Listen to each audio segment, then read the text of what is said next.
Leslie Grichy, je suis vice-présidente du syndicat des internes des hôpitaux de Paris et depuis ce week-end vice-présidente de l'intersyndicale nationale des internes. Et on m'a invitée aujourd'hui pour parler de notre initiative SOS SIHP. Donc SOS SIHP, c'est une cellule d'écoute qui a été créée en février 2015 devant un constat assez alarmant puisque en 2014, il y avait 5 suicides d'internes en Île-de-France et en 2015 également, et probablement qu'en 2016 ce sera la même chose. Et des internes qui nous appelaient déjà au syndicat des internes et on n'avait pas de structure systématisée pour pouvoir les aider au mieux. C'est un constat qui est... c'est-à-dire que la semaine dernière, il faut savoir qu'il y a de nouveau 2 internes qui se sont suicidés en France et qu'on n'a pas de chiffres précis sur toute la France chaque année, mais c'est quelque chose qui est extrêmement fréquent, enfin en tout cas trop fréquent.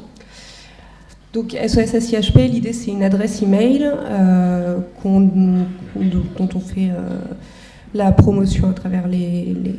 tous les internes d'Île-de-France. Les internes nous envoient un mail et derrière, donc, il y a des membres du bureau du syndicat qui sont internes en psychiatrie et qui les recontactent dans la journée pour les avoir au téléphone, pour évaluer avec eux la situation, pour pouvoir les écouter de confrère à confrère et pour pouvoir les rediriger si ils en éprouvent le besoin vers un des psychiatres qui a accepté de rejoindre notre réseau. Les psychiatres, c'est soit des psychiatres libéraux, soit des psychiatres des centres hospitalo-universitaires qui reçoivent les internes, en tout cas pour une première consultation d'évaluation qui est gratuite et rapide.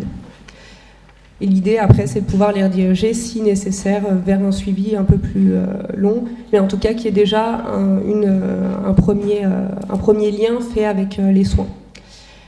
Cette initiative, on l'a voulu pluridisciplinaire. Alors déjà, la première chose, c'est qu'il y a une interne de médecine du travail qui s'appelle Hélène Chartier, qui collabore avec nous, qui nous aide pour toutes les questions en lien avec le travail, qui nous aide pour toutes les questions administratives et qui aussi apporte sa vision des choses qui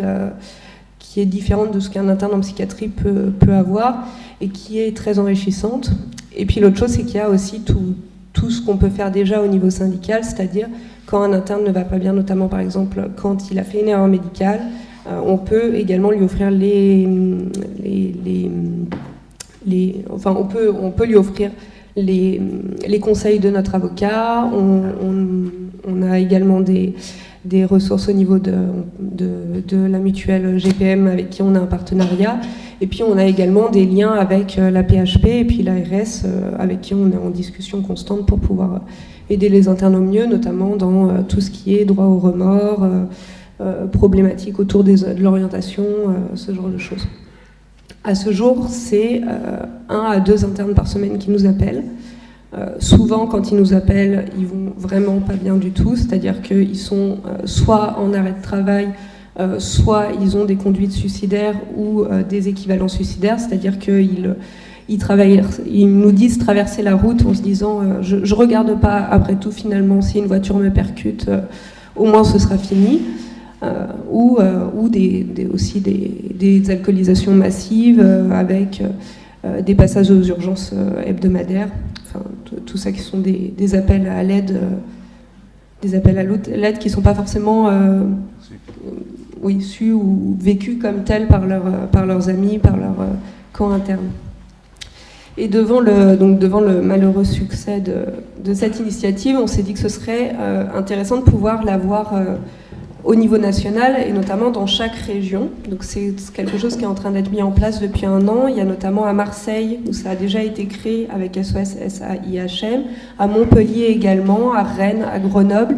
et à Reims également. Ils sont en train de la créer à Besançon. Enfin, il y a à peu près toutes les régions de France qui sont en train de créer leur structure en partenariat avec ce qui peut déjà se faire sur les régions, sur chaque région. notamment par exemple en Ile-de-France, nous on a pu se mettre en partenariat avec la commission de vie hospitalière de la PHP, qui faisait déjà énormément de travail, mais qui avait du mal à capter les internes, parce que c'est difficile pour les internes de pouvoir parler à leur supérieur hiérarchique, de pouvoir parler à tout ce qui est instance universitaire. Et puis d'ailleurs, j'ai pu remarquer sur votre enquête que c'est un fait qui est de nouveau mis en exergue, c'est que les soignants, avant tout, vont se confier en deuxième position, en tout cas après leur entourage familial, vont se confier à leurs confrères ou à leurs consoeurs, et en tout cas pas à un supérieur hiérarchique, pas à l'université, pas à l'hôpital directement.